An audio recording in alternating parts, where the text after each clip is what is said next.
Okay.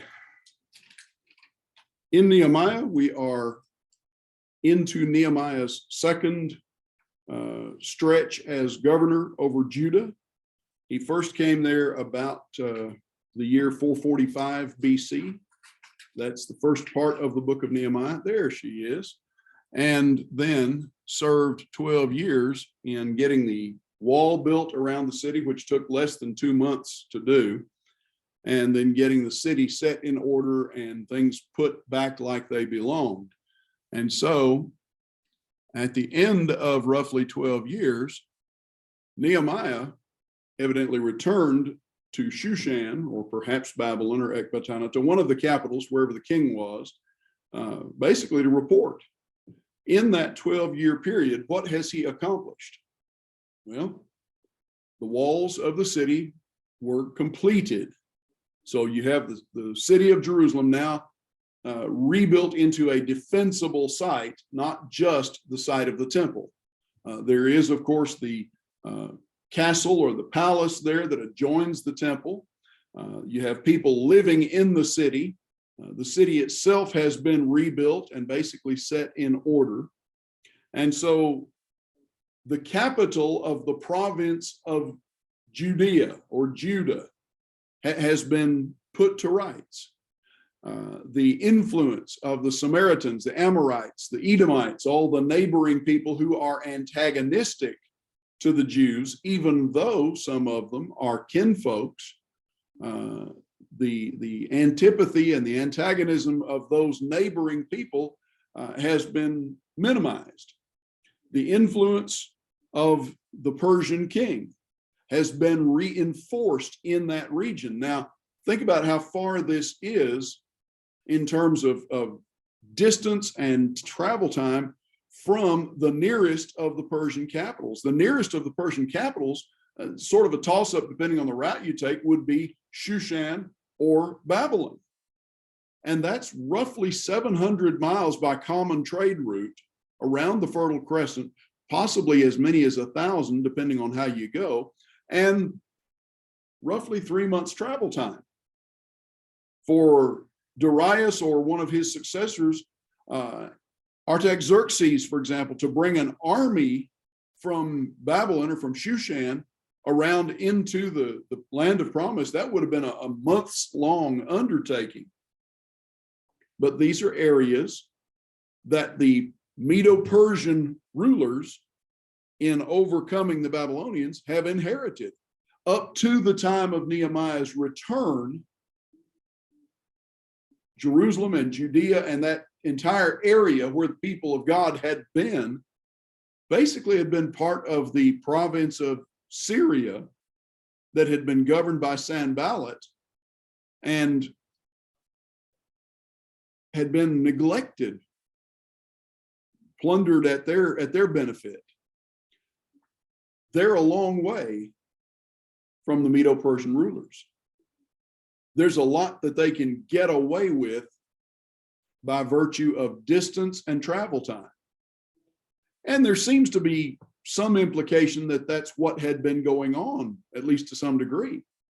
You consider that they're actually much nearer distance-wise and travel time-wise to Greece than they are to the capital of the Medo-Persian Empire, the capital cities. They're much nearer in terms of cultural influence in some ways to the rising power of Greece through what we would call Turkey than they would be to the cultural influence of the Medo-Persian Empire. Remember, one of the characteristics that separates the Medo-Persians from every other empire of that time and era, they did not try to impose a uniform culture on all the people that they conquered or that they ruled. The Syrians, way back before them, had tried to do that, had tried to stamp out any kind of individual culture or religion. The Assyrians, likewise. The Babylonians. Daniel was taken to Babylon along with his young companions, in part to try to erase their Jewish heritage. didn't work. The Medo-Persians did not do that. Alexander, some years later, now we're not up to Alexander's time, we've got 100 years to go to get to Alexander, but his father, Philip of Macedon, is coming soon, and the presence of Greek culture spreading and growing at this point is beginning to be felt. So the Greek culture that's coming their way is going to have the same basic attitude, not of the Medo-Persians, but of the Babylonians. They want to dominate culturally, religiously, philosophically. They want to dominate thought. They want to erase the cultural identities of the people that they conquer to a large degree. Now, not in quite the same ways as previous empires. With the Greeks, it would be much more thought and philosophy based than religion, but they are going to be, in some respects, a return to the way things had been in the world prior to the Medo-Persians. Also at this time, who else is even closer than the rising Western cultures, Greek and Turkey and so forth? Well, just to the south, there's Egypt. And the Egyptians have long held influence and sway through that part of the world. The Egyptians had previously held Israel for 400 years as slaves. Throughout the period of the judges and the kings, what was the dominant trading partner of not just Israel, but all of the peoples of that area? The Philistines, the Moabites, the Edomites, the Ammonites, all of those peoples, Egypt. Throughout the period of the kings, the dominant outside influence politically and culturally seesawed between the Syrians and the Egyptians, or the Assyrians and the Egyptians, or the Babylonians and the Egyptians, finally the Medo-Persians and the Egyptians. So during this whole time leading up to Nehemiah coming into Jerusalem, this whole area of the promised land, which includes Jerusalem and the territory of Judea, plus all the territories that had formerly been the northern 10 tribes and now basically belonged to Sanballat and the Syrians and the Samaritan people's ancestors at this point. All of this has been a long way removed from the actual Medo-Persian rulers. And so it works to the king's advantage to establish a separate province right smack in the middle of all of this. That would be Judah, governed by somebody whose first political loyalty is to him, not to the Egyptians, not to himself. And we look at the competition, the strife, the friction between Nehemiah on the one hand, representing the king, and men like Sanballat and Tobiah and Geshem of the Arabians or Edomites on the other hand, and their interest in maintaining their own influence in the area. And you can see why it's advantageous for the king to let his trusted servant, his cupbearer, the man that tastes his wine and pours it out for him and ensures that it's not poisoned and so forth. You can see why it's advantageous to him to part company with him and let him go and stay gone for years at a time. He's a trusted servant, where these other guys that rule, like Sanballat and Tobiah, they're his servants, but they're his servants at a distance. They have only met him perhaps a few times in their lives. He's only seen them at official state occasions when they've been summoned to make the long journey over and back again. Whereas Nehemiah is somebody that he's known on a daily basis and trusts implicitly. He has literally trusted his life to Nehemiah through much of his early reign, because Nehemiah was right there in the court, drinking his drinks, testing his drinks and so forth. These guys were not. So there's a level of trust, of confidence with Nehemiah that's not there with some of these other governors.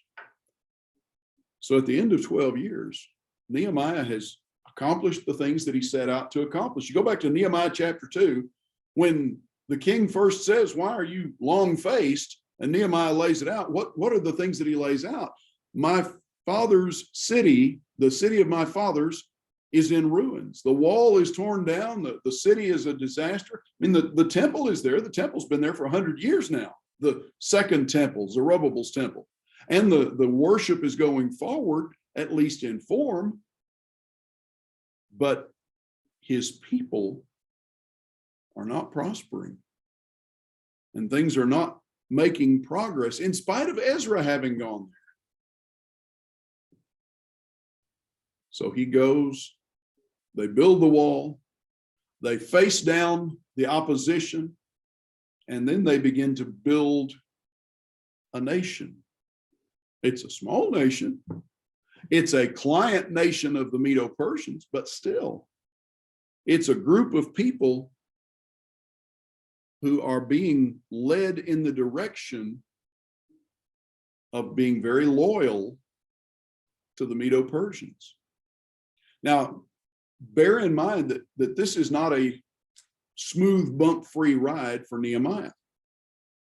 He's had opposition from outside, but he also has opposition from inside. Remember, when we're building the wall, we had to contend with nobles of certain parts of the country, certain families, the nobility that they wouldn't lift a finger to help. And we had to contend with priests that were more focused on lining their own pockets and making sure that they were comfortable than they were with taking care of the spiritual needs of the people. So it hasn't been a smooth, trouble-free ride for Nehemiah. And it's been expensive to him in some ways. Remember, he has basically a whole staff to provide for on a daily basis. And even though he has the authority to tax the people, to collect taxes on behalf of the Persian government, to run the Judean government, he doesn't do that. He does not take advantage of that, because up to the time he came there, what had the rulers under him been doing? They've been enriching themselves at the expense of the people. In fact, we find that people had been going into debt just to pay the taxes that were assessed. Jews had been even selling themselves into servitude to pay the taxes that were owed. They were losing their heritage, their family properties in the promised land, because their own people were taking advantage of them. And this is the thing that stands out. It was not Sanballat and the other folks that were taking advantage of them in this way. It was their own people. Nehemiah put a stop to that. And we looked at that last week, how that they were brought up short and required to swear an oath in front of all the people that they would not do this, and before God. So we come into chapter 11, and we see Nehemiah setting things right. This is after he has gone back and reported he seems to have been appointed for a second term as governor of Judea. And in chapter 11, we have the record of the things that were done there. And we come into chapter 12, and now we deal with the priests and the Levites in particular. And chapter 12 really is a retrospective, because it looks back to the days of Zerubbabel 100 years before, 90 some odd years before, who had brought the first group of exiled Jews back to build the temple. These are the priests and the Levites who came with Zerubbabel, and we have this record given, this census. And he details in verses 8 and 9 how that when they arrived, some of these Levites stood on this side, and some of these Levites stood on this side, and they sang, they recited back and forth in a call and response or an antiphonal fashion. And then in verse 10, we get down from the Levites specifically to the priests. And notice in verses 10 and 11, you have Yeshua was the father of Joachim, Joachim the father of Eliashib, Eliashib the father of Joiada, Joiada the father of Jonathan, Jonathan the father of Jaddua. That's the list of high priests, basically, who have served from the time of Zerubbabel forward to the days of Nehemiah. From 12 to 21, you have the list of the priests who were present. Now, these would probably be the heads of priestly families, the patriarchs of the families. This is not all the priests that were there, because you go back to Ezra. Ezra tells us how many priests were accompanied Zerubbabel, and it's many, many more than just the names here. But these would seem to be the heads of the families as we go down through here. And notice at verse 22, he says, in the days of Eliashib, Jehoiada, Johanan, and Jaddua, the Levites, were recorded as heads of fathers' houses. And so too were the priests of the reign of Darius the Persian. So this is looking back almost 100 years from this vantage point. These names and these lists correspond to the time before Daniel chapter 5 and verse 31. Daniel chapter 5 and verse 31, what takes place there? This is the change in government from Babylonian to Medo-Persian rule. So in this record, as Nehemiah is compiling this, or perhaps Ezra at Nehemiah's direction, we're looking back trying to give a comprehensive, not a census of every individual, but a comprehensive overview of the whole history from the time of the return to rebuild the temple to the time of Nehemiah, construction of the wall, reconstruction of the city, and the situation that now prevails in the aftermath of all this. The mention of Chronicles in chapter 12, or verse 23 in chapter 12, that's not our books of Chronicles, but the record that they kept. And we have reference again to the singers in verse 24. And notice at verse 25 now, he says, Mattaniah, Babukiah, Obadiah, Meshullam, Talman, and Akab were gatekeepers standing guard at the storehouses of the gates, or some translations say the thresholds of the gates. Now we know what a threshold is. That word is actually an Old English word, meaning a bar across the door to hold the thresh or straw in the house. And that's not what's in view here. That's a figure of speech that represents the doorway, the entrance. And in this case, that would be where the storerooms were located. That is at the temple, not on the walls of the temple. So here, these men are stationed at the entrance to the temple proper. In the next paragraph, you notice at verse 26, these were in the days of Joachim, the son of Yeshua, the son of Yozadak, and in the days of Nehemiah, the governor, and of Ezra, the priest and scribe. So that tells us a couple of things. We have come from Zerubbabel all the way down to Nehemiah, but also it emphasizes the point. Ezra and Nehemiah are working together. They're contemporaries. Ezra's focus is on the spiritual. Nehemiah's focus in his capacity as governor is on the material and the civil and the practical in many respects. But remember the fundamental character of the nation of Israel.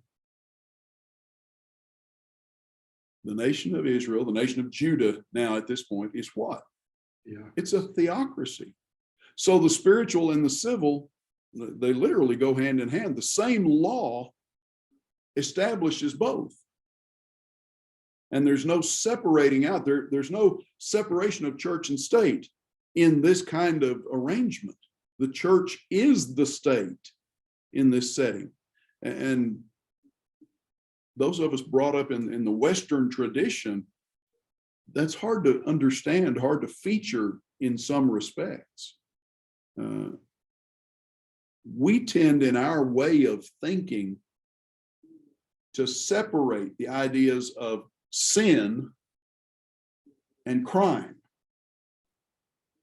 What is a crime is not necessarily a sin. What is a sin is not necessarily a crime, because we have a very separated concept of spiritual and secular. That did not exist for the nation of Judah, the nation of Israel either. The two were one and the same. A crime against the nation in Judah was also a sin against God. Well, at the dedication of the wall of Jerusalem, they sought the Levites in all their places to bring them to Jerusalem to celebrate with gladness and thanksgivings and with singing and cymbals and harps and lyres. So we have the dedication. Now that word dedication is the Hebrew word Hanukkah. And you think about the significance of Hanukkah to the modern Jew. What does Hanukkah represent to the modern Jew? What did Hanukkah represent in the first century, in the days of Jesus and the apostles? What did you ask in the question? Yeah. What did Hanukkah represent in their thinking? A celebration? Well, it's a celebration to little Jewish children now. It's 8 nights of gift giving and whatnot, but feasting and food and so forth. But what was the event that represented in their thinking in the first century? When Peter, James, and John, Matthew, and Judas and so forth thought about Hanukkah, almost undoubtedly, their thoughts did not come back to this moment. Their thoughts would have gone back not quite halfway to this moment, to the days of Antiochus the Fourth, about 165 BC. When the Maccabees, the Jewish priesthood that ignited a rebellion against the overruling Greeks, had thrown off Antiochus and his forces, defeated them, and cleansed the temple.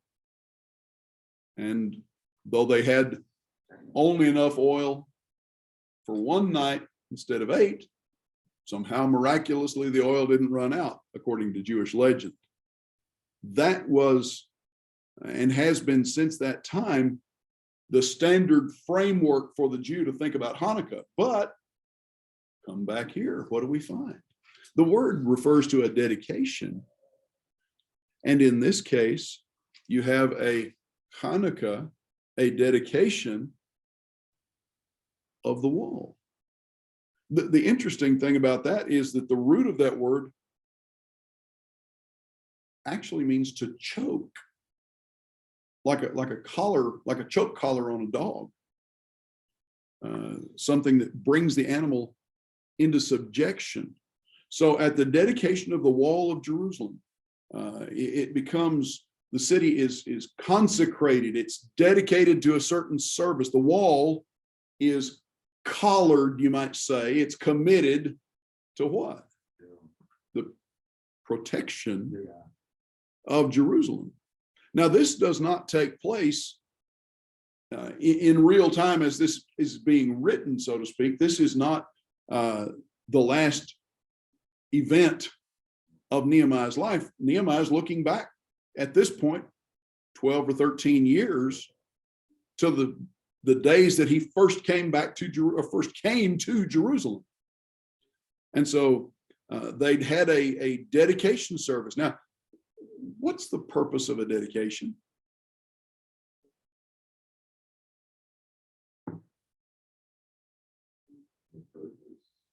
it's to some extent symbolic, but it's also a recognition that we're doing this for a certain purpose. Okay, it is a symbolic thing.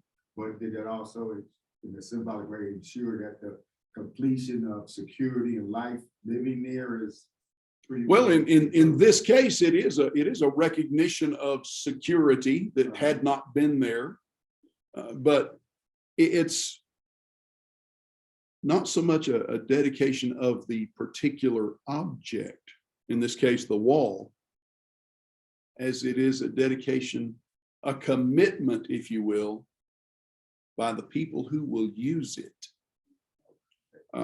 Think about an object that is dedicated to a particular use. A flat blade screwdriver. I was thinking that. Oh. What's the purpose of a flat blade screwdriver? It's meant to turn one kind of screw, isn't it?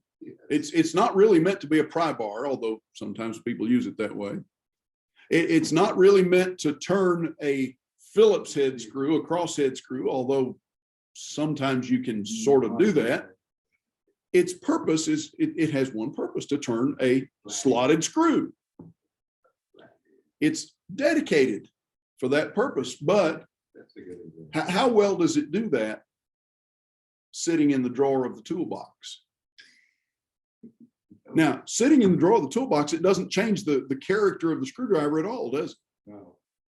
But until you use it, it may be dedicated to that purpose, but it's not accomplishing much until you put it in your hand and use it. And so in that sense, a dedication for an object like the wall really is a dedication of the people that use it for that proper purpose. Take that flat blade screwdriver and start prying on things with it. You're not using it for its proper purpose. And back in the day, when Sears started to get a little bit persnickety about warrantying their tools, if they thought that you'd misused their tools and you wanted to exchange it for an unbroken one, they might quiz you about it. I'll tell you a story about that sometime. But in this event, this takes place in the first few months that Nehemiah is present, and he's reviewing this for posterity, you might say. They gather all the Levites, all the priests together, and they begin to dedicate the wall for its purpose, to collar Jerusalem, to enclose Jerusalem with it. And notice what it says. They sought the Levites in all their places to bring them to Jerusalem to celebrate the dedication with gladness, thanksgiving, singing with cymbals, harps, lyres. And the sons of the singers gathered together from the district around Jerusalem and from the villages of the Netophathites, also from Beth Gilgal and from the region of Geba and Asmaveth, for the singers had built for themselves villages around Jerusalem. And the priests and the Levites purified themselves, and they purified the people and the gates and the walls. Now notice, there's an order to this. They purify the priests first, and the priests then purify the Levites, and then together they purify the people, and then they purify the gates, and then they purify the walls. Well, how are you going to purify inanimate objects? How are you going to purify the gates? How are you going to purify hundreds and hundreds of yards, thousands of yards of stone wall? Well, you know, when the priests purify themselves, what do? What's required of them? Okay, they have to bathe. They have to wash themselves ritualistically. They're getting rid of any impurities. They put on clean priestly garments. The Levites, the same way. They wash themselves. Then the people, go home and wash yourself and come back when you're clean. How do you purify the gates and the walls? This is, it gets to something that we overlook sometimes in the purification process. What was necessary as part of purification if someone was impure, if someone was soiled by sin. And it offers sacrifice. Offer sacrifice, exactly. And when they purify the gates and the walls, most likely that's the reference point here. They're offering sacrifices as an act of dedication of these gates, this wall for this purpose. Notice that it also says they purified the people and the gates and the wall. And that word not only means to cleanse, but it also can represent the idea of brightening or making splendid. Very possibly they washed down the gates as part of the process here. Now, there are three types of purifying that are commonly found in the Old Testament. You have the physical purifying. That would be the priests and the Levites, the people washing themselves with water, cleaning themselves literally. But then there's ceremonial purification. That's what goes on with the gates and the wall. And sacrifice is associated with that. But there's something that's not often mentioned in this connection, and that's moral purification. We're going to get to a little more of that as we get into chapter 13. And that is correcting the attitudes and the behaviors that spring from the attitudes of the people who are involved. Just flip over to chapter 13 for a minute and notice one of the things that Nehemiah has to deal with. In chapter 13, you get down here to verse 23. In those days, I saw the Jews who had married women of Ashdod, Ammon, and Moab. Oh, wait a minute. They're not supposed to be marrying these people, are they? Now, they're not in the same class as the Canaanites who Israel was forbidden to marry. It was not a sin to marry a Moabite. Boaz married Ruth. That was fine. She's in the lineage of the Savior. But why were they not supposed to marry these people? Just go on and read the next verse. Their children were spiritually and morally illiterate. They were being brought up in divided households where you have one who's at least nominally a faithful Jew, but mama over here is an idol worshiper, a heathen. Who has more influence on a small child? Typically, mama or daddy? Normally, it's mama overall. Now, it may be some back and forth, depending on how involved daddy is.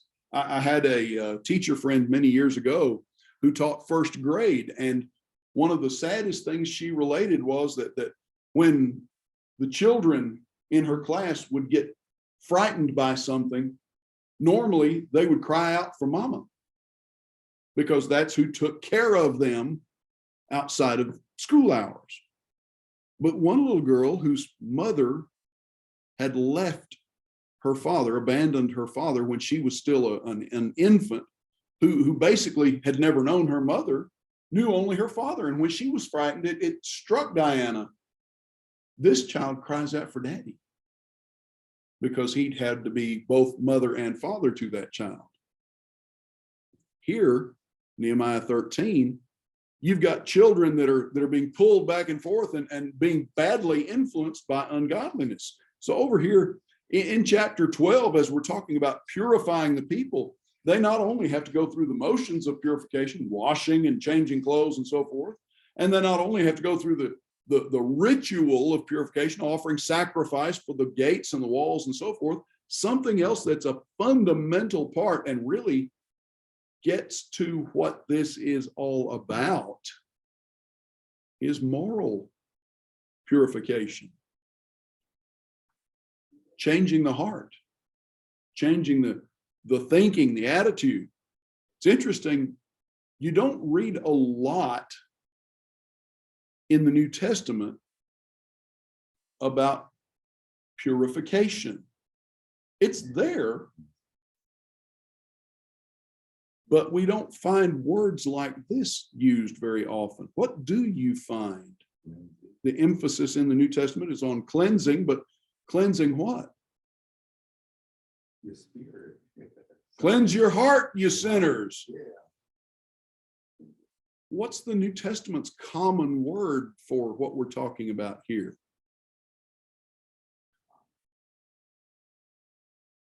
When we talk about moral reformation or moral purification, we're talking about repentance.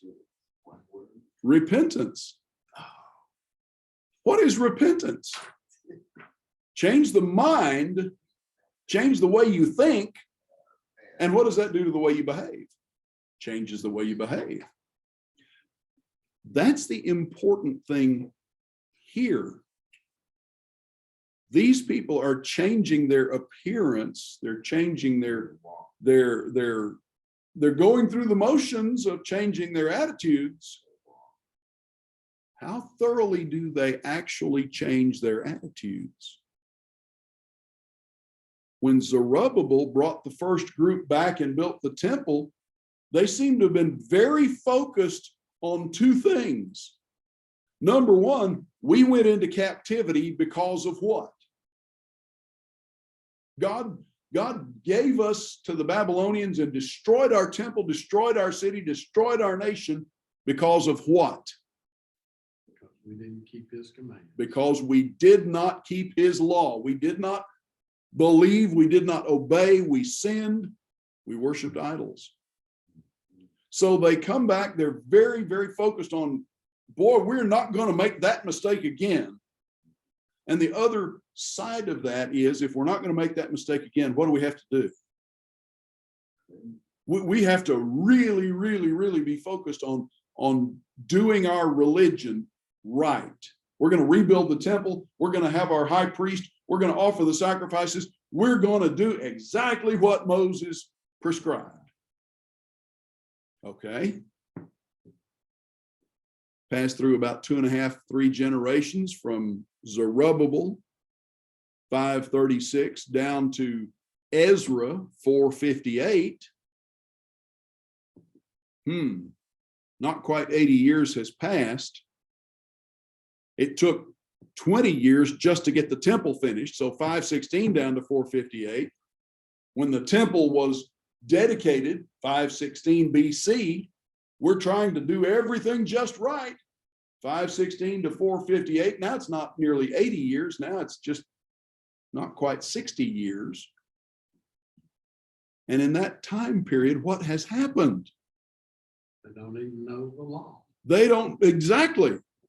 The people that started out to be focused on, we're going to get it right this time, it's almost like they're more ignorant than their ancestors that went into captivity. Their zeal, their fire just was a shooting star that burned out. So Ezra comes along and he starts to try to reform the spiritual side of things. And 13 years later, here comes Nehemiah, who's going to put the infrastructure in place to facilitate that reform. So we look here in chapter 12, and they purify the people, and the priests and the Levites and the people, and the gates of the wall and the wall itself, and they go through the motions, but there's got to be a change in heart as well. Because up to this point, it seems to a great degree, they've just kind of been going through the motions. So you have a description that starts at verse 31 of the actual dedication ceremony. What takes place? What do they do? I brought the leaders of Judah up onto the wall and appointed 2 great choirs that gave thanks. One went to the south on the wall to the dung gate, and that would be overlooking the Hinnom Valley.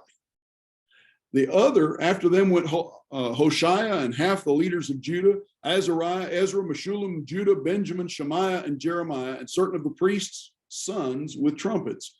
Zechariah, the son of Jonathan, son of Shemaiah, son of Mattaniah, son of Micaiah, son of Zachar, son of Asaph, and his relatives. By the way, that's the Asaph of the Psalms, it would seem. And his relatives, and he lists them. And Ezra the scribe goes with them. But then come down here to verse 37, at the fountain gate, they went up straight before them by the stairs of the city of David at the ascent of the wall above the house of David to the water gate on the east. So they're not opposite each other per se. They're on two adjoining sides where they can see each other and hear each other. One on the south, one on the east. The other choir of those who gave thanks went to the north. I followed them with half the people on the wall. So you've got Ezra and his group that cover the south around to the east. And then here's Nehemiah with his group that cover the north around to the west, from the above the tower of the ovens to the broad wall and above the gate of Ephraim, and by the gate of Yeshana, and by the fish gate, and the tower of Hananel, and the tower of the 100 to the sheep gate. And they came to a halt at the tower of the guard. So here are the dedication ceremonies. It starts, in a manner of speaking, it starts with a parade, which is, that's perhaps is the simplest way to describe this at verse 31. I brought the leaders up onto the wall. This is a momentous occasion. Now, this is back there in 444 BC. This is 12, 13 years ago when Nehemiah first came and they first finished the wall. Go ahead. Did Zerubbabel have a longer distance to get than Nehemiah when he brought his first back? The travel. Well, the It seems route, like they came different routes from what I had saw coming back. the common route would have been north around the Fertile Crescent through Syria, through Haran. But basically, the common route would have been the same route that Abraham had taken hundreds of, centuries before, 1,000 years before, which would be from Babylon, or in this case, Shushan, around the Fertile Crescent through Haran and Syria, and down through the territory that had been the northern kingdom to Judah. Now, did Ezra and Nehemiah take the same route? I don't know. I would suppose that would be the logical route because that's the common trade route. If you go straight across, you have to cross the Arabian Peninsula. You have to travel through desert. And even for Nehemiah with a military escort, even so, that's a tough journey to make, because I don't care if you've got women and children, if you've got soldiers, I don't care if you're on foot or if you've got horses or camels or donkeys, you got to have water. And the larger the group, the more water you've got to have.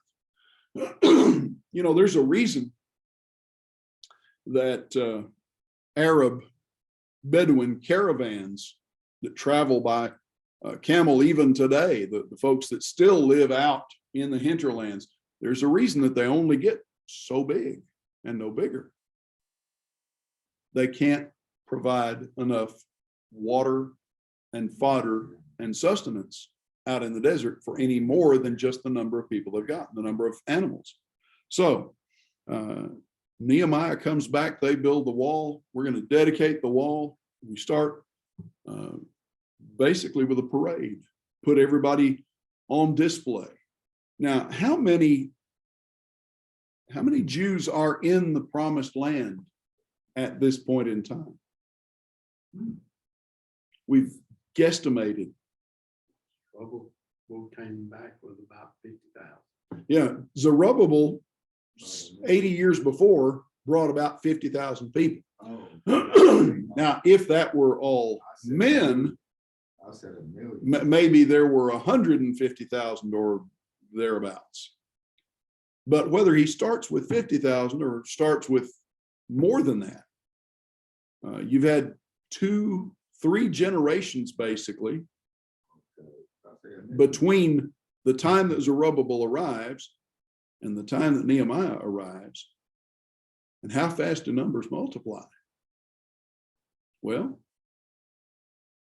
if you take 2 and double that, you've got 4. But if you take 4 and double that, you've got 8. And if you take 8 and double that, you've got 16. So you've gone from 2 to 16 in 4 generations. The original 2 plus the 3 succeeding generations. So if you've got, let's say for argument's sake, you start with Zerubbabel at 50,000 people. 30 years later, that's one generation basically, 25 to 30 years later, you're going to have roughly 100,000 people. That's 536 down to about 506.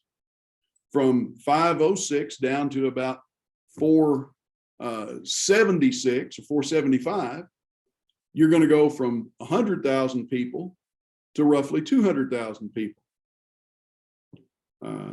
And all these numbers are just for argument's sake. We don't have any certainty about them. But then that third generation, from 576 down to about 546, the time that Nehemiah arrives, you go from 200,000 to 400,000. So we've gone from 50,000 to 400,000, and we're working on the next generation at this point, which by the time Nehemiah finishes his second term as governor, is going to be pushing 800,000. And we're trying to be just pretty conservative here. We've got at least 500,000 people in Judah at the time of Nehemiah. Now, how many of them are present in Jerusalem for the dedication of the wall? I don't know. It's probably a safe assumption, and I want to emphasize assumption. It's probably a safe assumption that because of what this represents to the people, there were tens of thousands of people. There might have been 50 or 100,000 people, men, women, children present, or at least within view of the city. Would the city hold that many people? Standing packed shoulder to shoulder, maybe, but that would have been a recipe for disaster. Certainly some of them would have been on the hills outside. So what does Nehemiah do? He takes the priests and the Levites and the singers and the musicians, and he parades them up on top of the walls. Doesn't say they go literally all the way around, but sizable groups facing each other more or less. And what can they then do? They can sing, they can praise, they can call and respond, chant together. And not only all the people in the city are going to hear, but all the people outside are going to hear as well. Now, if you're a mile away outside, can you hear every word? Maybe not, but you can certainly hear the sound. And if there's any melody to it at all, you're going to recognize the tune. How far away from a bugle can you recognize taps when you pass a cemetery? From half a mile away, you hear that bugle begin to blow taps, and you know what's going on. Half a mile away or a mile away. You don't have to hear it loud to recognize what it is, do you? That's a military funeral. We know what's going on there because it's a familiar, it's an understood sound. Well, in the same way, even the people outside would recognize what's going on. You've got Ezra leading one group, Nehemiah leading the other group. This is probably the greatest celebration that Jews in all the world at that point in time have ever experienced. Now, most of the Jews in the world probably aren't even aware of it until after the fact, because most of the Jews in the world are not here.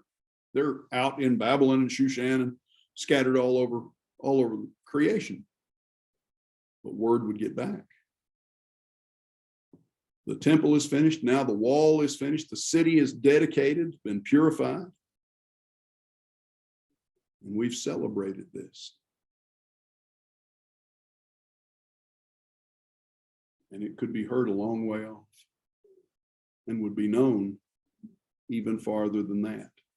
Think about the impact that news of this would have on the Jews that had not returned. In Nebuchadnezzar's day, 100 years before, It was possible in the Babylonian postal service to send a letter from this side of the empire to that side of the empire in about 3 weeks' time. You could get from one side to the other information pretty quick. You know that word of this was immediately sent back to Shushan and to Babylon and to Ecbatana, and not just in the official channels to the king, but also by the Jews to the kinfolks to spread word around. The Ukrainians, in their conflict with the Russians the last 8 months, have suffered terrible destruction and losses and horrible injuries and mistreatment, if the news reports can even be halfway believed. And in the last month, what's happened in that conflict? Things seem to have turned around in a pretty dramatic way. So that it's not the Russians pushing in on the Ukrainians now, it's the Ukrainians pushing the Russians back toward Russia. Do you think that has any impact on all the Ukrainians in the United States and in the rest of Europe and in the Ukrainian people that are not right there on the front line? Oh man, don't you know they're celebrating every little advance? That's like a massive win for them after months and months of having to hide in holes and basements and cellars and things. You know they're on top of the world every time they hear some little bit of good news. Think about how the word of Jerusalem, the wall being finished and dedicated, that would be like an electric shock running through all the Jews in the rest of the world. Our nation is back. It may be small and it's weak and it's still a tributary nation to the Medo-Persians, but you know, on balance, these Medo-Persians, they're not nearly as bad as the Babylonians. They've been pretty nice to us and whatnot. Things are looking up. Go back to Ezekiel. 48 chapters, 597 to 586, 11 years, the first 24 chapters of Ezekiel. This priest of God among the captives in Babylon has one message: Jerusalem must fall. Jerusalem must be conquered and destroyed. The temple has to be destroyed. And the people that he's telling that to argue endlessly. That can't possibly be right. And then, boom, it happens, just like Ezekiel said. And the shock of that doesn't just take their breath away, it almost takes their faith away. How could God let this happen? And Ezekiel must be just almost flat-headed, pounding his head on the wall. I've been telling you for 11 years because of your sin. They're disobedient. Yeah. But then, after the initial shock wears off, what do they have? They have Daniel laying out the sequence of events that depends on the rebuilding of Jerusalem, the rebuilding of the temple, the rebuilding of Jerusalem, and ends with what? The coming of the Messiah and the establishment of the eternal kingdom. And as they start to read and look at and think about and study what Daniel tells them about their future, 3 things are going to stand out. Number one, We have a future. Number two, Ezekiel was right about everything he said up to this point, and now he's telling us that God is going to bring us back. Maybe we ought to pay attention to Ezekiel. And number three, as time goes by, what can they see? They see the things that Daniel and Ezekiel and Jeremiah as well, the things that they had been telling them all along, starting to come to pass. So when Zerubbabel leads the people back, and even though it takes 20 years, the temple is rebuilt and rededicated, that's a massive accomplishment in their minds. But then 2.5 generations later, when Jerusalem is set right and the walls are rebuilt and it's a defensible city and the temple is, in their minds, the temple is now safe, it's protected where it hadn't been before. That's like an electric shock through the whole Jewish world. And that's a massive confirmation that they need to be paying attention to the things that Jeremiah and Ezekiel and Daniel had been telling them all along. Because here's proof positive that they were right. Not only were they right about all the horrible things that took place, but they were right about everything that's coming as well. And So they were very specific. And you're right, they were very precise, very exact about the details of it. And that stands out. Go ahead. Would you say that at that time they became a united nation? They became one like some of the other periods of time, like Moses brought them all back. They were complete. It still is. You see what I'm saying? Did they become a united nation? That's, in some ways, that would be a hard case to make. Okay. Because even as they're no doubt excited as can be all over the world, wherever there are Jews, what else is happening to the Jewish world at the same time? It's being scattered. Well, they've already been scattered, and they're going to continue to scatter farther and farther. But you've got this group here in the Promised Land. You've got this group clustered around Jerusalem they think of themselves, we are the nation of Judah. And they'll come to be known as Judea. But in the meantime, the rest of their kinfolks, they're the Jews out in the world. Those that are right here who are dedicated, they're going to think of themselves first, last, and always as what? We are Jews. We are the nation of Judah. Out here in Babylon and Shushan and Ecbatana and all of these other places, Haran and over into what would become Turkey and places where the Jews were scattered. They have synagogues, and they tend to cluster in communities, and they maintain their prayers and their traditions and their study and so forth.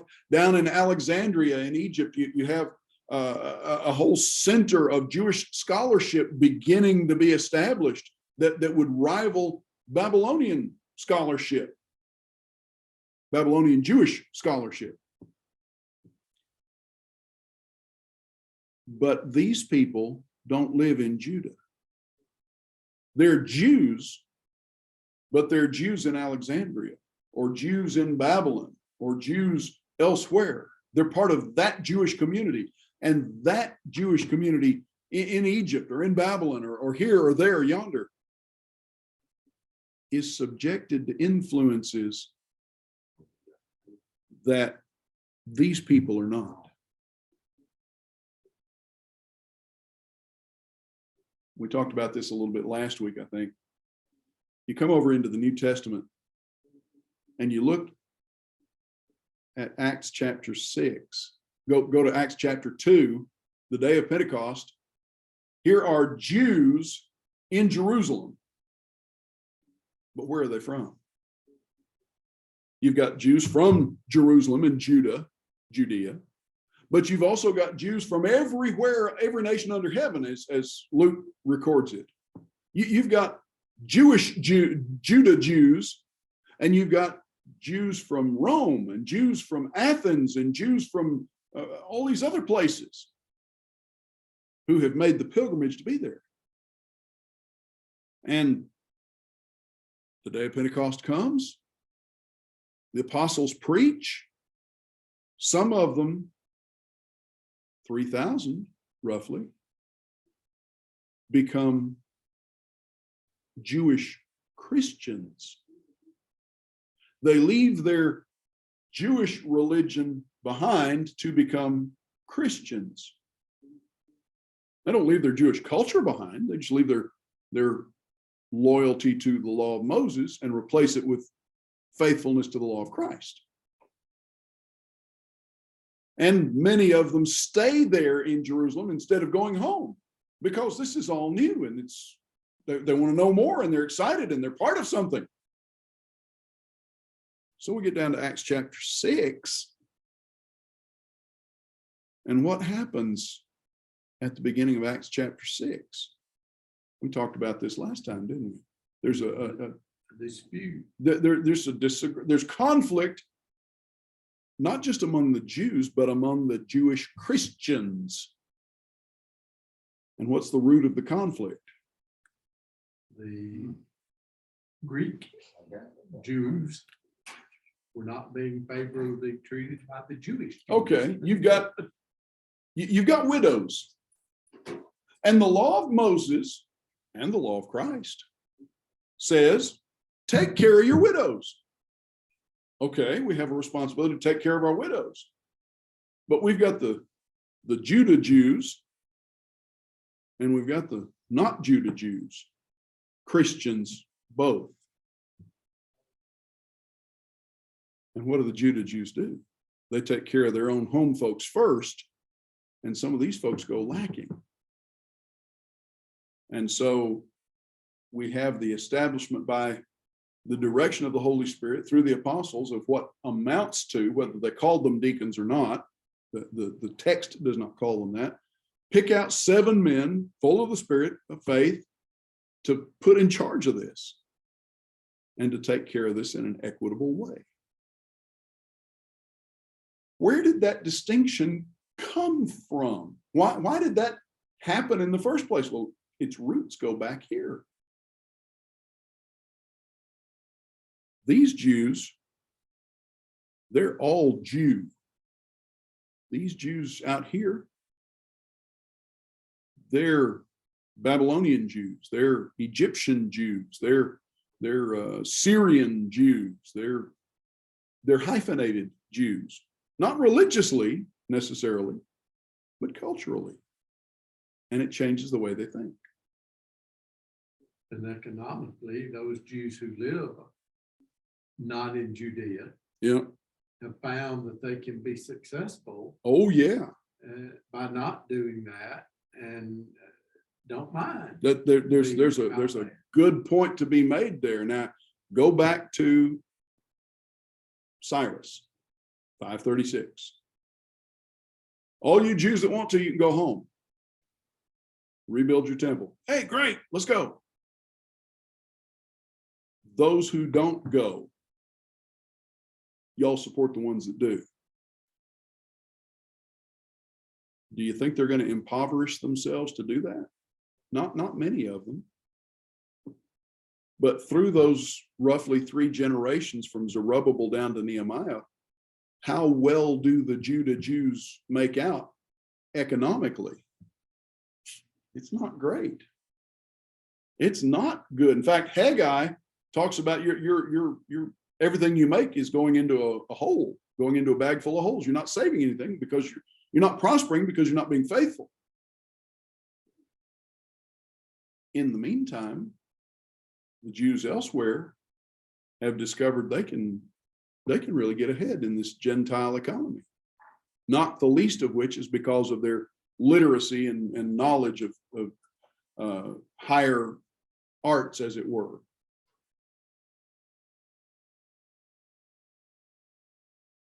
So here,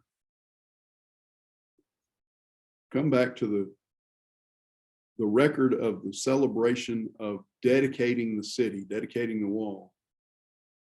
News of that would run through the whole Jewish world, just like a massive electric shock. And the people would there are some cultural seeds sown at this point, like we've been talking about, that certainly were not intended by the people that planted them, in a sense. Probably not. They wouldn't have lived long enough to even understand that the outcome of some of the things that would happen. But the attitude of all Jewish people, not just these folks in Judah, but the whole Jewish world, basically got a huge shot in the arm at this point, because now they can, in a way that they couldn't even with the temple being finished, now they can look forward to the reestablishment, to the fulfillment of everything God had said about bringing their nation home. At this point, they're not exiles who've returned to do a little building and rebuild the temple. Now they can think of them as our nation, our identity, where before they couldn't. So,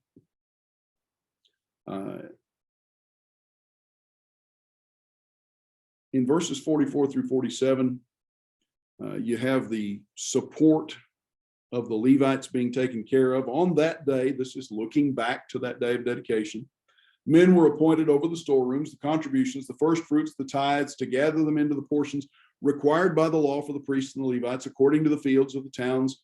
For Judah rejoiced over the priests and the Levites who ministered. And they performed the service of their God and the service of purification, as did the singers and the gatekeepers, according to the command of David and his son Solomon. For long ago, in the days of David and Asaph, there were directors of the singers, and there were songs of praise and thanksgiving to God.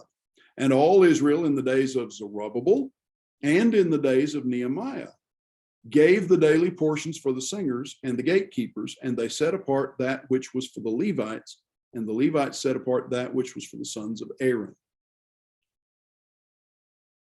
When the temple, that tells us something. When the temple was finished, they started out well. And I believe the implication here is that this is not just a reference to the folks in Judah.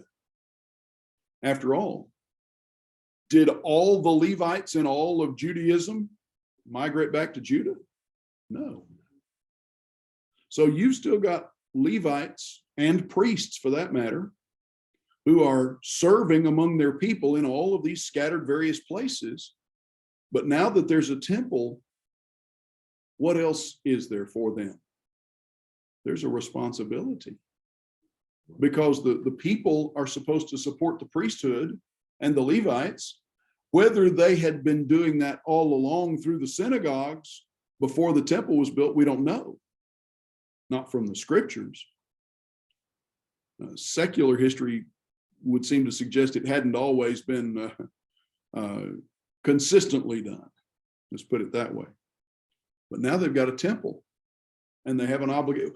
Among other things, there's a temple tax to be collected, and that's not just for those in the land of promise. That's all Jewish men, and that would have to be gathered up and sent for the maintenance of the Levites, divided up and administered, not just in Judah, but for all of those.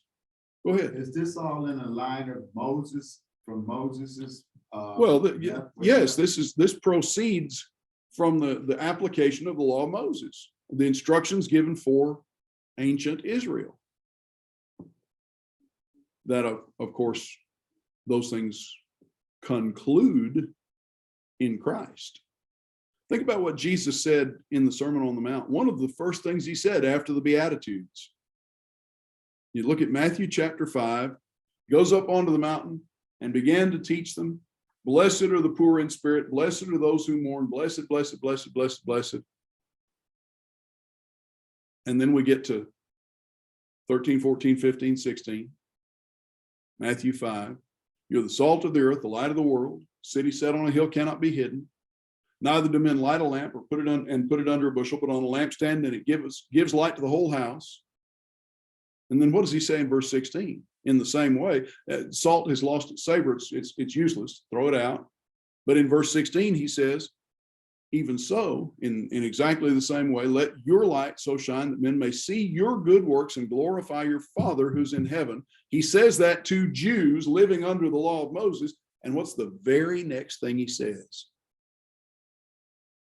Matthew 5 and verse 17. Don't think that I came to destroy the law, meaning the law of Moses. I did not come to destroy it, but to fill it full, to complete it. When something is completed, when you take a test and you answer the last question and you've reviewed all your answers and you're confident that that's the best you can do, what do you do with it? You turn it in. It's finished. We're done with it. That's the meaning of Jesus' words in Matthew 5 and verse 17. That law is fulfilled in Christ, which means it is no longer in force, no longer in effect. It was until Jesus, but not anymore. That's why we don't observe the Sabbath. That's why we don't offer animal sacrifices. That's why we don't have a separate priesthood of the tribe of Levi, because that law is no longer in force. Jesus filled it full. Well,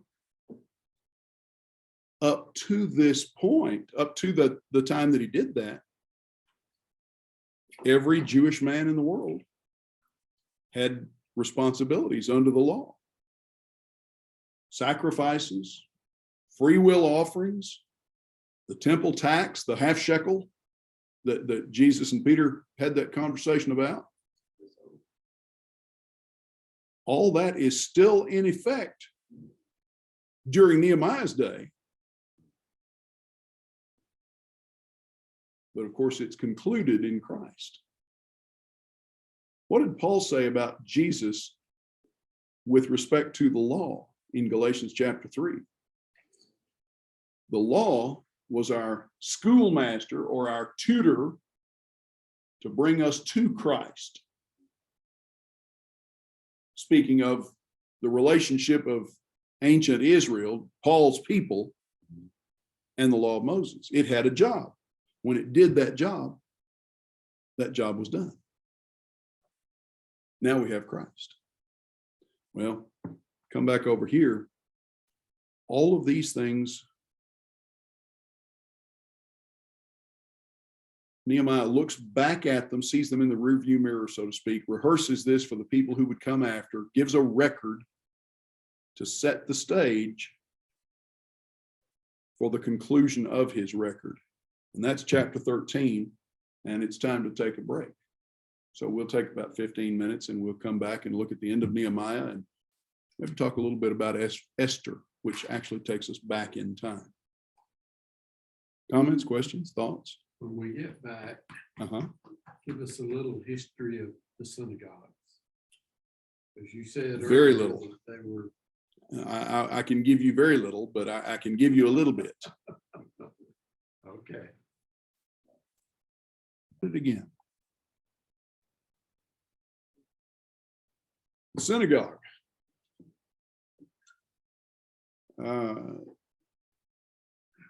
In a nutshell, we tend to think of synagogues the same way most people tend to think of churches. If you say the word church, what's the first image in most people's minds? Building. You say the word synagogue to most people. And that's what they think of as the meeting place. And the synagogue is the congregation, the people, not the place. Just like the church is the people, not the place.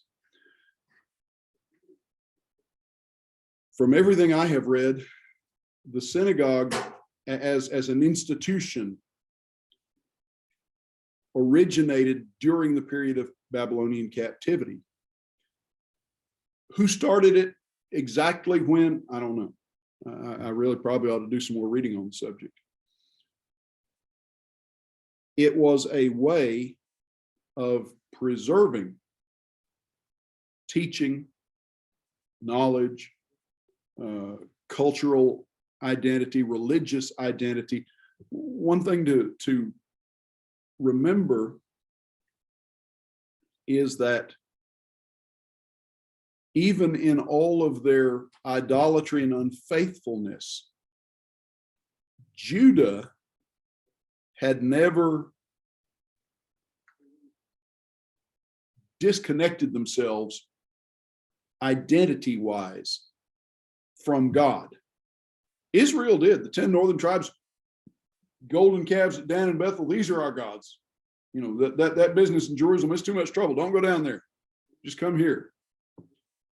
Judah never did that. They were faithless. They were idolatrous. They were hypocrites. They even offered child sacrifice in Jerusalem in the days of Manasseh.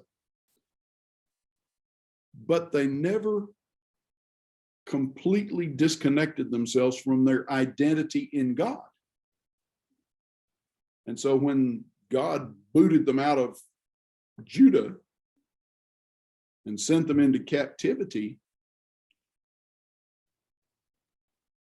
they were held captive by a people whose official policy was to stamp out their religion, their identity, their culture, their heritage, to vacuum them into greater Babylonia, as it were, and try to get them to just forget their past. There's an interesting parallel between the policies of the Syrians and the Assyrians and the Babylonians, and later the Egyptians and the Greeks in that respect. Interesting parallel there between them and the socialists and the communists and the lot of the educational elites of our day. Because if you can disconnect a people from their heritage, from their past, then you can control them much more easily. If they hold together as a group, they retain those memories, and it's much harder to get them to identify with you instead of their own history and background. You see a lot of that effort to destroy history in the 21st century, as well as way back then. You know, for our world, there are a whole lot of people in positions of influence for whom history began when they were born, and whatever came before that doesn't matter. That's kind of the attitude that the Babylonians tried to imbue the captive Jews with.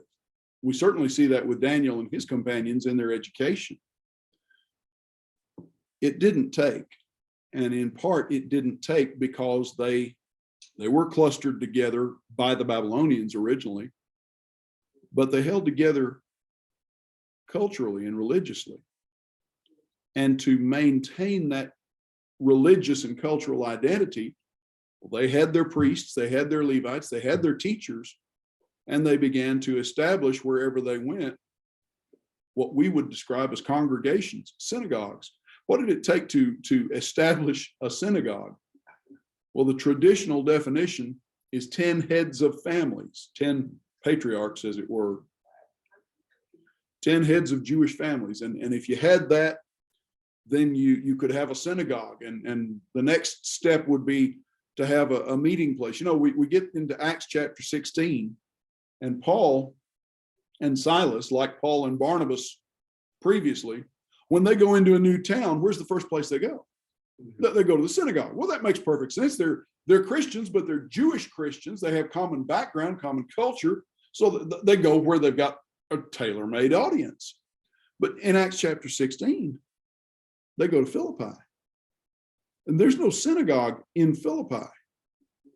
What that tells you is that the Jewish community in Philippi either was fractured and splintered and couldn't agree amongst themselves, or more likely, they were small and they couldn't muster enough heads of families to have a synagogue. So they met by the river. It was primarily a Roman retirement community. Well, not only was it primarily a Roman retirement community, but where is Philippi geographically? Yeah. Philippi is in Macedonia, which is northern Greece, which is mountainous Greece, which is poverty-stricken Greece. Yeah. So at the risk of sounding like I'm playing to a stereotype, it's very possible that one reason the Jewish community was small in Philippi was that there wasn't a lot of money to be made there. So, lacking a congregation of Jews, those who were Jewish, primarily women, met by the riverside, and that's where Paul and Silas end up going.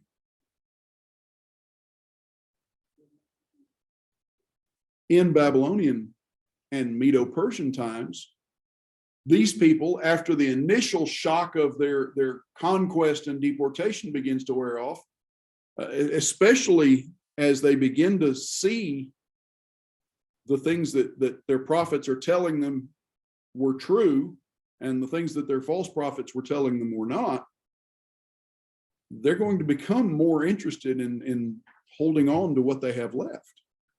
What do they have left? They've got promises. I will restore a remnant.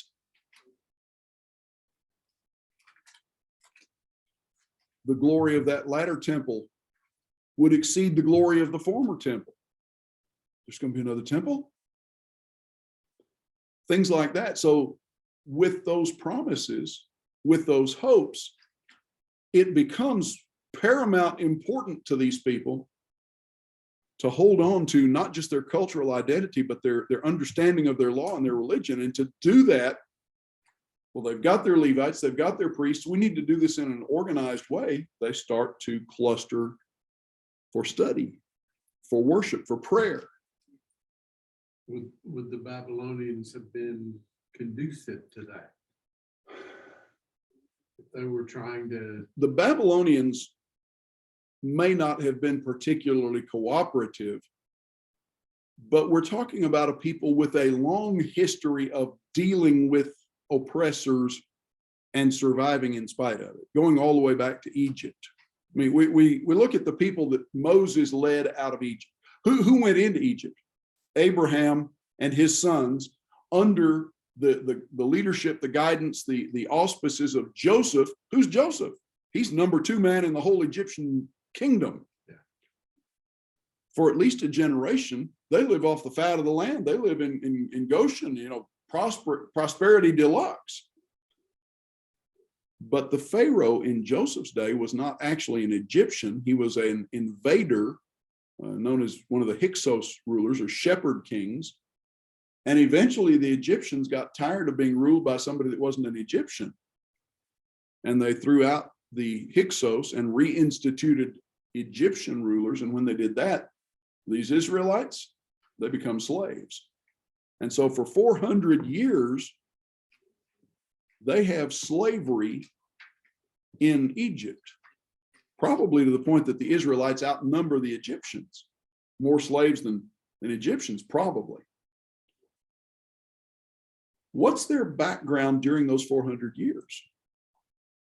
They're exposed to Egyptian idolatry on every hand. Look down to Exodus chapters 6, 7, 8, 9, 10, 11, 12. The plagues, every one of those plagues was designed to do what? Some Egyptian god. Exactly. It puts some Egyptian concept of a deity, whether it's the river Nile or the cattle or what have you. it made a mockery of their ability to deliver the Egyptians from Israel's God. It demonstrated that these so-called gods that the Israelites have been surrounded by and inundated with knowledge of, well, they're not gods at all.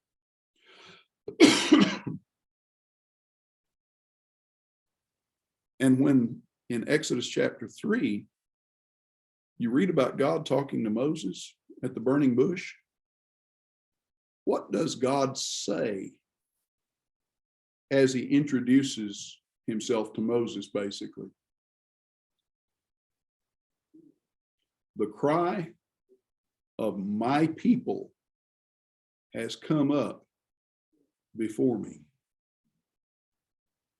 Now, up to this point, there is no nation of Israel to speak of. And there are no 10 commandments at this point. They haven't been to Mount Sinai yet. Moses hasn't been up on the mountain. They don't have a separate from everybody else in the world, for us only religion. They have the same patriarchal based religion that everybody else in the world is supposed to be following, and the Egyptians clearly are not.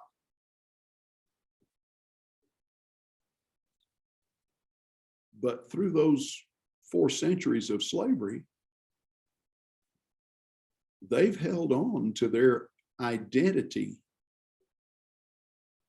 We're God's people. We're Abraham's seed. Now, the generation that comes out under Moses' leadership, they're a faithless bunch. They get to Kadesh Barnea, and the spies, 10 spies, say, we can't do this. And they turn away. And God says, fine, you can die in the wilderness and your kids will get your inheritance. And 40 years later, 39 and some odd, they do. Yeah, everybody 20 years old and older dies in the wilderness, except Joshua and Caleb. Yeah. So when we get down to Babylonian captivity, even though it's centuries removed, we're talking about a people who, for all of their faults and flaws, and there are plenty of them, they still have a really strong sense of who they are. So in captivity, even if the Babylonians are not cooperative, they've got a history of holding on to their identity. And the establishment of the synagogue, whether it's on the sly and at night and on the quiet during Babylonian times or out in the open, remember, except for those that were taken captive in the fall of Jerusalem, the Jews were allowed to own property. They were allowed to buy farms and build houses and live basically as free people, just not where they wanted to in Babylon. So the majority of Jews were not slaves in Babylon. They were just displaced persons. That would mean if they wanted to buy property to use as a school for their people, they probably could have gotten away with it, at least in some of the provinces. We get down later on to the days of the Medo-Persians and Artaxerxes and Ahasuerus and Esther and Haman. Things might have been a little difficult for them at times then, but that's not because of the Medo-Persians. That's because of the bureaucrats like Haman that are in charge. The synagogue, by the time of the restoration, synagogues are the basic structure of the synagogue is in place. Now, does every Jewish community have one? Well, probably not. But it's in these coming years that Jewish scholarship takes root really in the Medo-Persian era, because the Medo-Persians are going to last from 539 down to the days of Alexander the Great. Alexander dies in, if memory serves me, 334 BC. So you've got basically a 200-year window there that at least in that eastern part of the world, the Medo-Persian culture is the dominant, the overriding culture. And the Medo-Persians are very tolerant, very permissive. So even if the Babylonians had not been kind toward the Jews, the Medo-Persians would have been in that respect. So you see Jewish scholarship flourishing. That's the establishment of the Babylonian Talmud, the group of scholars in and around Babylon there by the river Kibar, where they'd originally been deported. A group of basically a Jewish university in a manner of speaking, that are working to codify the law of Moses and write commentaries on it and explain it and so forth. And then later on, you see the same thing happening in Egypt at Alexandria, which was also a huge center of learning. But that's later on, because where does Alexandria come from? Well, that's the influence of Alexander. So we've got a couple of hundred years in between the two, but the same thing happens basically. And all of that, to some degree, springs out of the synagogue and the desire to maintain their identity and their culture. How many synagogues were there in Zerubbabel's day? I don't know. That would have been 536 down to 516. They'd only had a couple of generations to establish this idea at that point. What's happening to Judaism, to the Jewish people during those generations? They're scattering, they're spreading more and more. Some of them are being moved. I mean, think about Daniel and his companions. Daniel seems to have spent most, if not all, of his life right there in Babylon, at least until the Medo-Persians took over. He comes from Jerusalem to Babylon as probably a young teenager, goes through the Babylonian school that the king ordains, and goes to work in the Babylonian bureaucracy as an official, a diplomat / whatever, some kind of a high-ranking government employee, and becomes higher and higher. But what about Hananiah, Mishael, and Azariah? Well, we know their ups and downs with Nebuchadnezzar, the business of the fiery furnace and so forth. But where were they? Part of the time they're at Babylon. They were in school with Daniel, it would seem. But once they're finished, they're sent out into other parts of the empire. They weren't the only Jews who were. The Jews were originally settled basically right across the canal from Babylon proper. But they didn't all stay there. For one thing, they were not slaves. They were not captives in the sense of being restricted. For another thing, you put that many people there, that's going to be a huge, huge drain on the empire's resources right there next door to the capital. So there's a strong incentive to spread them out. It also works to minimize their tendency to maintain their cultural identity. That didn't work, but that would be the thinking. So through these generations, the whole idea of the synagogue is going to be taking root. How extensive is it? Well, by the time of Alexander, everywhere there's a Jewish community, basically, there's a synagogue, if there's enough people. But it takes a couple hundred years to get to that point. What's interesting to my thinking in this is that after the restoration in 536, after the temple is finished in 516,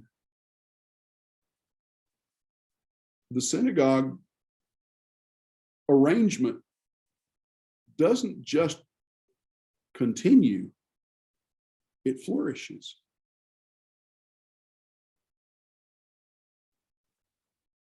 the only explanation for that from a human point of view is that it flourishes because the Jews remain scattered. Had all the Jews gone back to Jerusalem, to Judea, it might have died right there. Because if they had all clustered back together in the promised land, there'd have been no strong incentive for it. But economically, they probably wouldn't have benefited from that. Had they all gone back, had millions of Jews gone back and reoccupied that, they would have impoverished the land and impoverished themselves. It would have taken generations for them to get back to the level that they had in Babylon if they had done that. So in the absence of that, the synagogue becomes, especially, and here's the irony of it, especially since the fall of Jerusalem in 70 AD, since the end of Judaism biblically,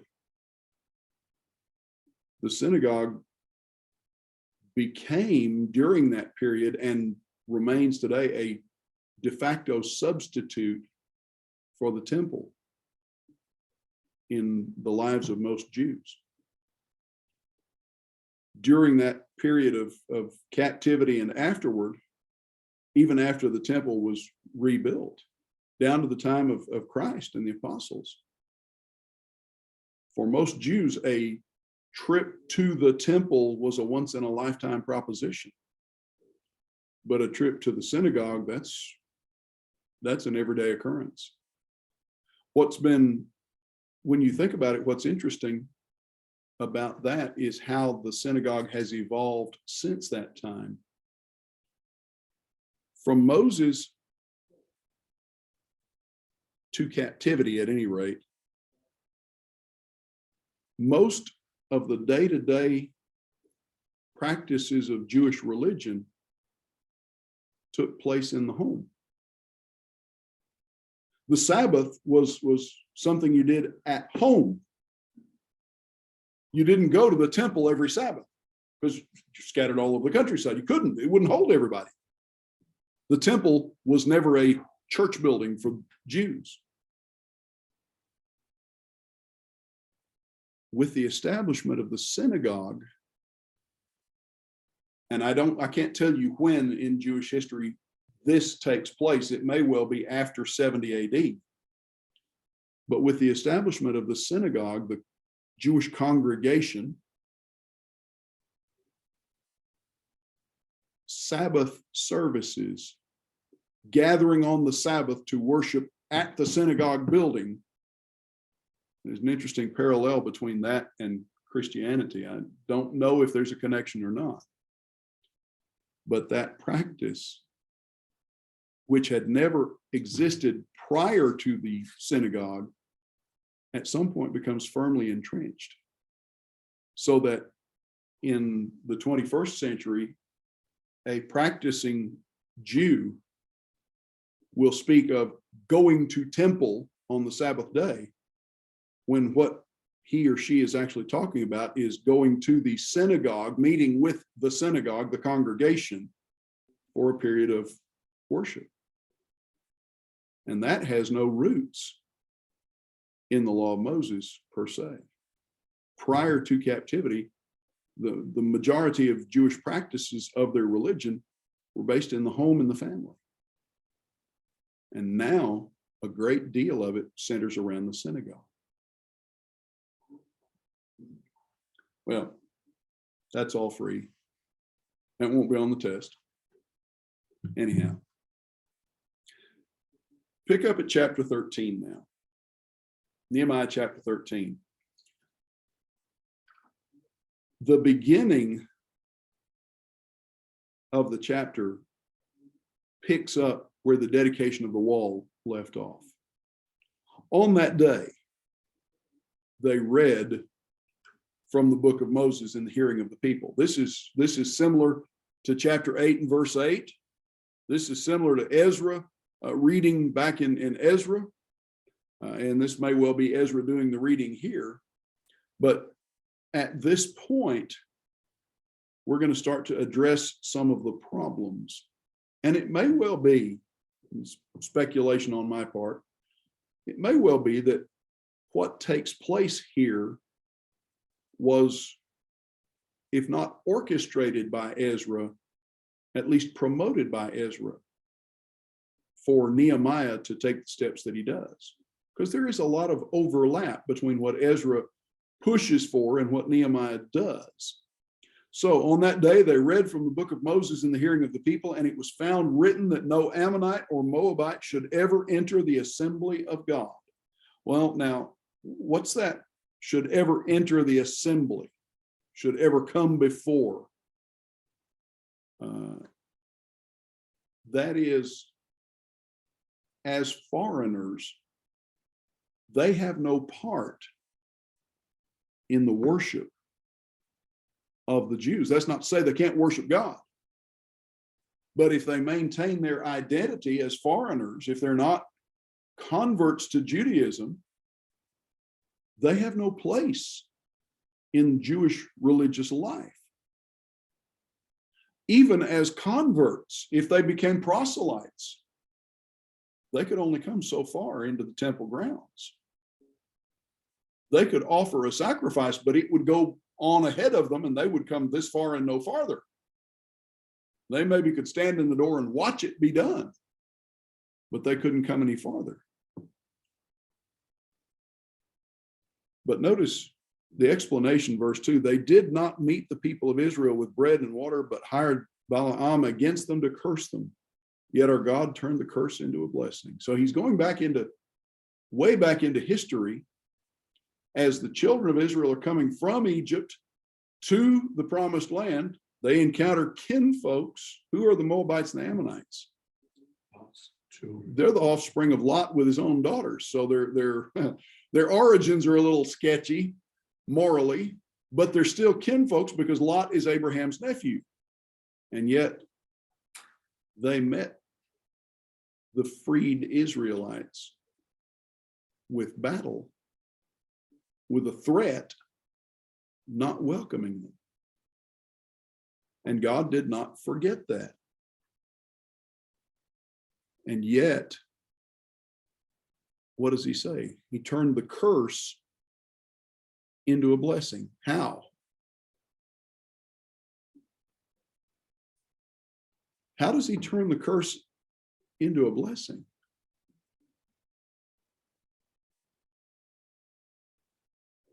If you read, when Balak asked that he cursed the people, Okay. he said, I can only say what God will tell me to say. Okay. And he didn't really curse the people. Exactly. Now, the immediate context, he references Balaam, the prophet, who seemingly was a good, faithful prophet of God up to this point. But Balak, the king of the Moabites, hires him. Remember, there's this back and forth, and shall I go? No, don't go. Can I go? No, don't go. Please, I want to go. All right, go, but only say what I tell you to. And what does God tell him to say? Balak wants him to curse these people, bring God's wrath against them, and 3 times he blesses them. But because he wants the paycheck, what does the prophet end up doing? Well, send your women in to corrupt them. The corruption by the women of the Moabites and the Ammonites, corruption of their morals. God turned the curse into a blessing. Okay. Balaam says only what God gives him to say in trying to curse them. He blessed them every time.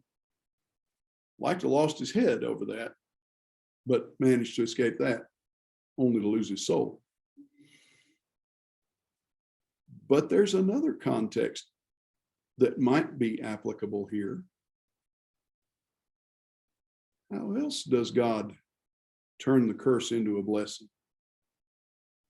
And this, I don't know that this is in view here, but it could be.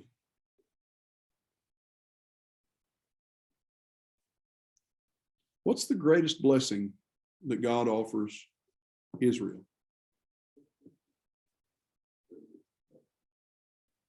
Hands down, the greatest blessing. Ancestry of Christ. Back to him. Messiah, the ancestry of Christ. You are my pipeline for the Savior of all mankind. Who's part of the pipeline?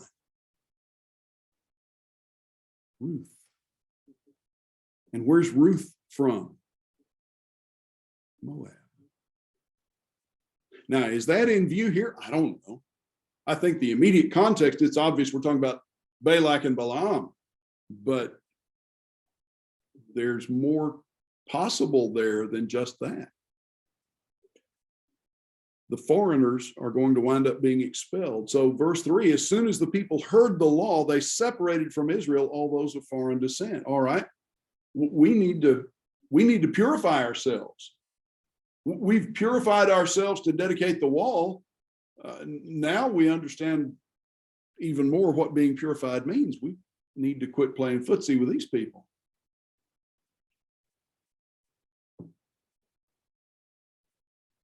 There's a lesson, an application, a practical lesson in this for any age.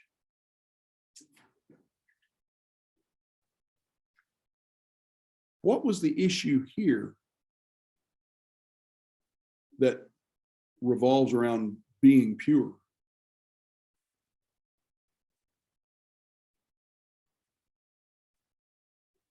Thing was intermarriage. Yeah, we'll get down to the point of intermarriage down here at the end of the chapter. The issue is influence. And the application in any age. Those who influence God's people away from him ought not be allowed to have that influence. Christians, just like the Jews of old, are not supposed to be joined unequally, as Paul puts it in 2 Corinthians 6. Do not be unequally yoked, do not be unequally joined. How do we, when we look at 2 Corinthians 6 and verse 14, unequally yoked with an unbeliever, what do we usually think of? What Marriage. setting? Marriage.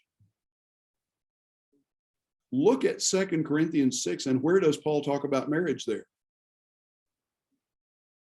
Paul doesn't talk about marriage in 2 Corinthians 6 at all. In fact, he doesn't talk about it at all until he gets to chapter 7.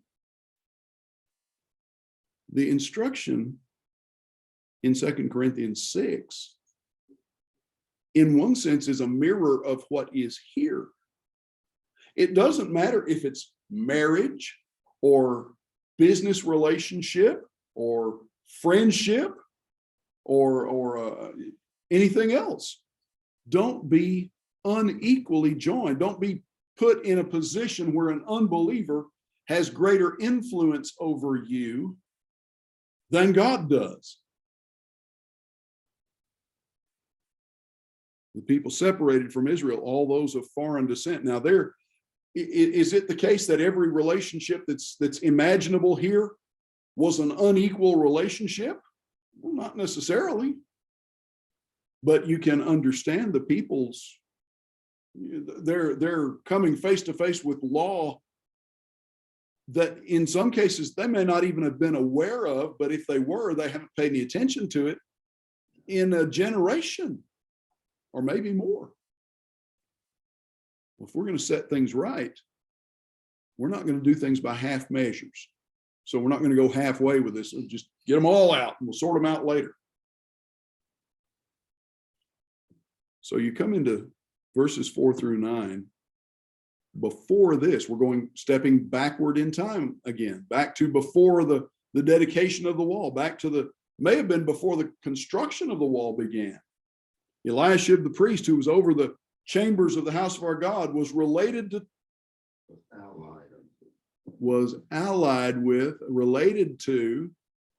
Tobiah. I mean, why was he? I got a quick. How in the world do you have a priest related to this heathen guy? Well, he was his son-in-law. What's the circumstance that we're primarily dealing with in Nehemiah 13? These Jews have married these heathen women. including Individual will. including a priest, but not just a priest. He's Eliashib, the priest. Who's the priest? That seems to be the high priest. Well, now go back to the book of Leviticus, and what does Moses specify about the high priest, about Aaron's descendants? To be high priest, number one, he's got to marry not just a fellow Hebrew, but a fellow Levite. And not just any fellow Levite. He can't marry a widow woman. He can't marry a divorced woman. There's some pretty specific restrictions on who he can marry.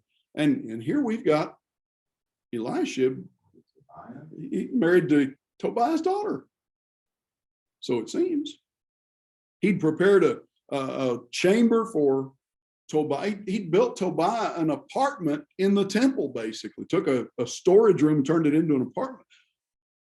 Why in the world would he do that?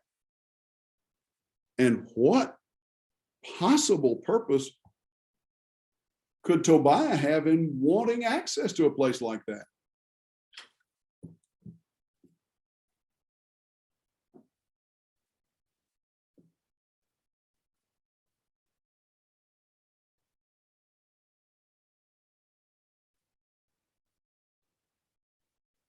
When you think about it, who is Tobiah's ally, or who are his allies? Sanballat and Geshem, the governors of neighboring provinces along with him. Tobiah may have been a little slicker, a little more of a schemer in a sense than Sanballat, who was very out in front and threatening and whatnot, and that didn't seem to get him anywhere with Ezra and Nehemiah. Tobiah arranges or permits a marriage between his daughter. Go down to verses 28 and 29. We find out that this is who it is. A marriage. Now it says in verse 28, Elisha was son-in-law of Sanballat the Horonite. I've been talking like he is the son-in-law to Tobiah. He has arranged this relationship. He's allied with all of this. He is undermining everything that the leaders in Jerusalem are trying to accomplish, trying to hold on to the hold that they've had for these 2 generations. If you control the high priest, or if you even just have influence with him, what does that do to his governor? Well, that undermines him. So Eliashib has prepared this place for him, a place that was supposed to be devoted to the dedicated things that had been given for the temple. Notice he says in verse 6, this did not happen while I was in Jerusalem, Nehemiah says. In the 32nd year of Artaxerxes, king of Babylon, I went to the king. So this takes place during the time that Nehemiah has to go back and report. How long is Nehemiah gone? I don't know. But it's about a 3 or 4 month trip there. It's about a 3 or 4 month trip back. I really kind of doubt that he arrived one day, reported the next day, and turned around and left the third day.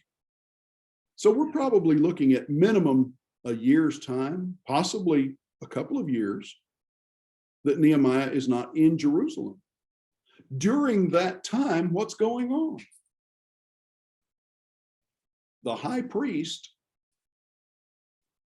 at least spiritually, is nominally the highest ranking person in the country.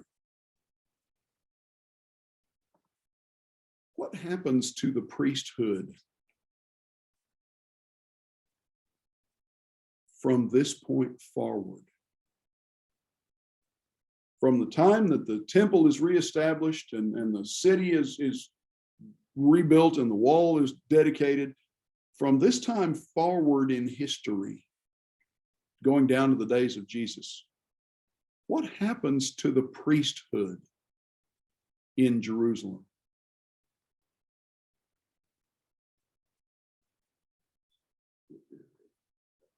Now go back to Genesis 49 for a minute.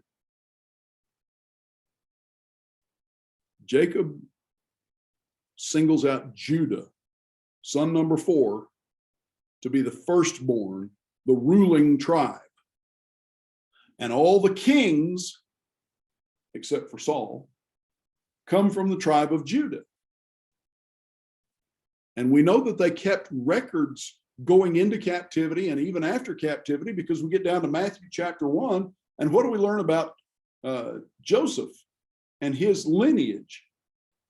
Joseph is the son of Jacob, who is the son of this, back, all the way to Shealtiel, who was the son of Jehoiachin, born in captivity in Babylon.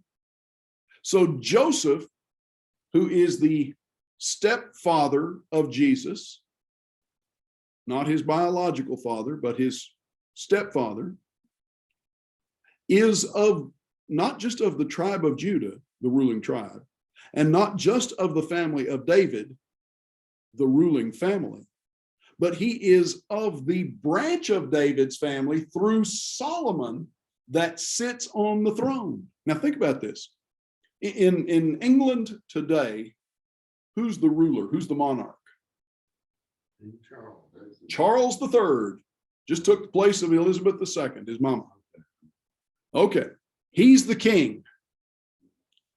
I think given the history of kings named Charles in Britain, I'd have picked a different name, because Charles I and Charles II did not work out well for them. But hey, it's his name. And I'm not really impressed with him anyway. Who's second in line to the throne? Who comes? Who's the next one? His firstborn son. William, Prince William, the firstborn son, is second in line to the throne. Who's third? William's firstborn son. Exactly. William's firstborn son, Prince, whatever his name is, there's too many of them to keep up with. But the thing that stands out is that Harry, the one that married the crazy actress, Harry was number 3 until William's son was born. And he went from number 3 to about number 15 in the line of succession, because William and Kate have several children, and every one of them is in line ahead of Harry in the lineage of Jesus. You've got Joseph, the stepfather, who is not just a Jew, not just of David's household, but he is specifically in the line of the kings. They kept records, so they know which ones could and could not sit on the throne. Any other, by the time Jesus comes along, how many descendants are there? Thousands. And then Luke 3, you've got Mary. Yeah. Who was The other side of this coin is Luke chapter 3, which seems to be Mary's side of the family. Well, what do we know about Mary's side of the family? She also is of the tribe of Judah and also of the family of David, but she's descended not through Solomon, but through Nathan, David's son. She's not from the ruling lineage of the family, and Jesus is her natural born son. How do you get Jesus on the throne legally? You know, the Jews were all about the law. There's got to be a legal way to do this. He fulfilled the law. Well, he fulfilled the law, but how can he be the king? Well, look at Luke chapter 3. There is a logical answer to this. And it's not just, well, God made it that way. No, there's more to it. God did it right. You look at the lineage in Luke chapter 3, and you go through all of these coming down from Adam to Abraham, through David to Jesus. And how do we get to Jesus? Through Joseph, the son of Eli. Who is Eli? Eli is Mary's daddy. How is Joseph Eli's son?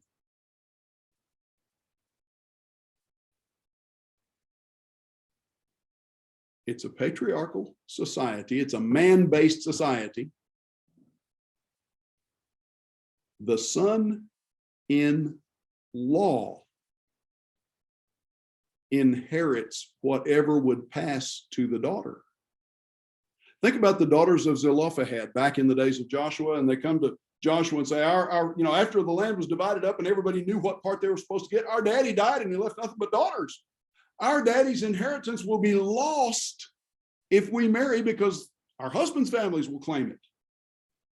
And they had to take this to the Lord and find out how to do this. And he gave some instruction. This is who these women can marry, so that the inheritance stays where it belongs and they don't lose their inheritance. Their father's name is not written out of the history of Israel. Joseph was Jacob's biological son. His father's name was Jacob.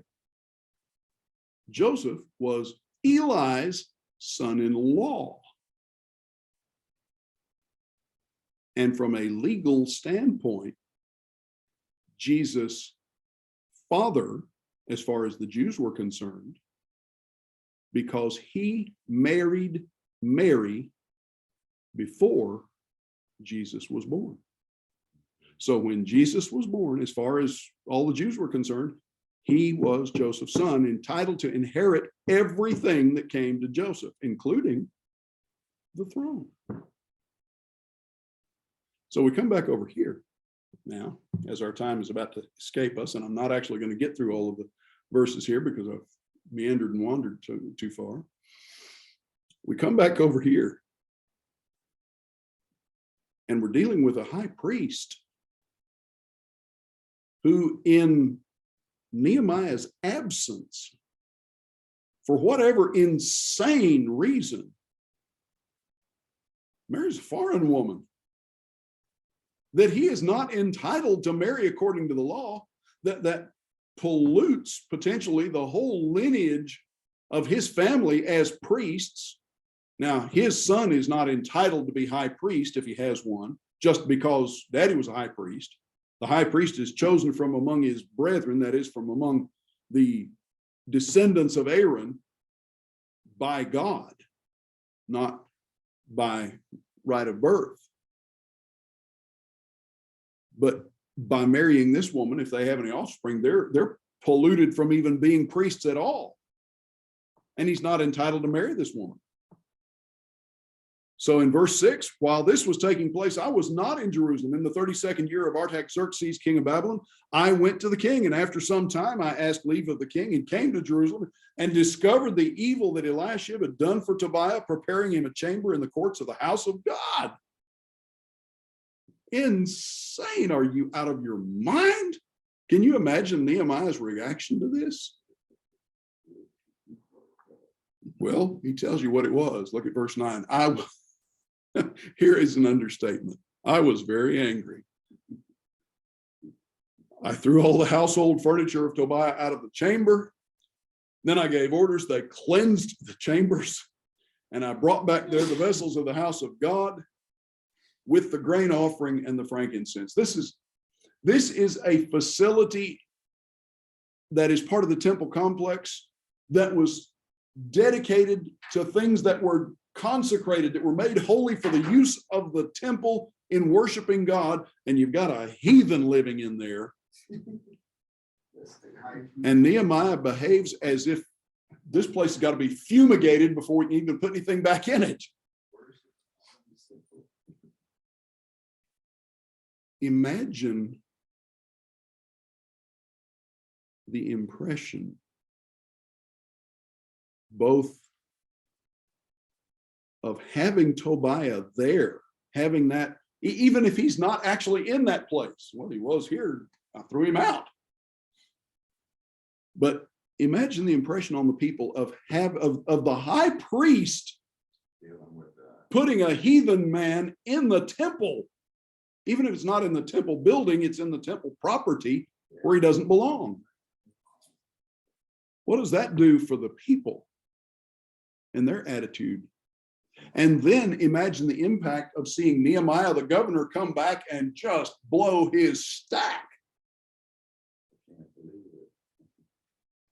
You think that would leave a lasting impression on folks? I suspect that Eliashib probably did not continue as high priest at this point.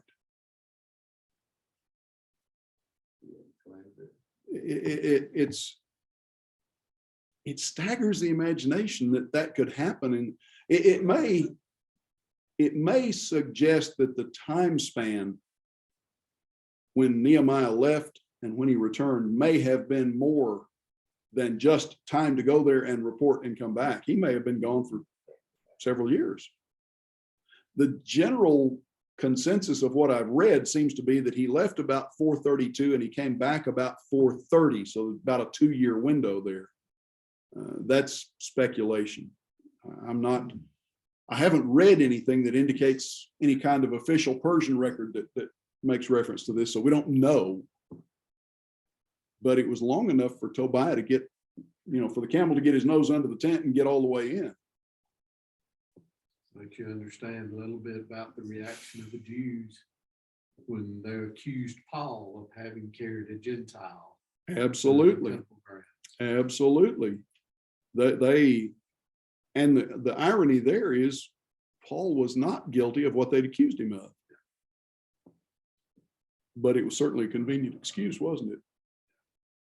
Well, said we weren't going to finish chapter 13 and we're not. It's time for us to quit. And rather than toy with verse 10, we'll just leave off there and pick up there and finish out Nehemiah next week and look on into Esther the following week. The rest of the class period. Comments or thoughts or questions? I'll have to do some more reading about the synagogue now that you brought that up and piqued my curiosity. It just would seem strange that that they would allow that. You would think. By the same token,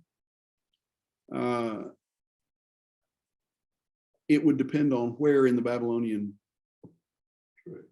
scheme of things it was. I mean, you look at Paul's experiences with the Roman government.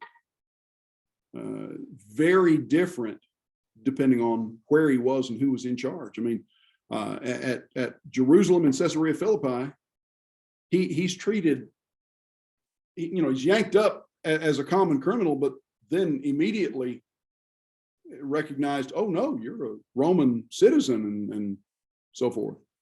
At Philippi, they don't even ask, they just beat the tar out of them and then have to make amends after the fact. So it depends on where and who's in charge. And it would surely be much the same in the Babylonian Empire. Similarly,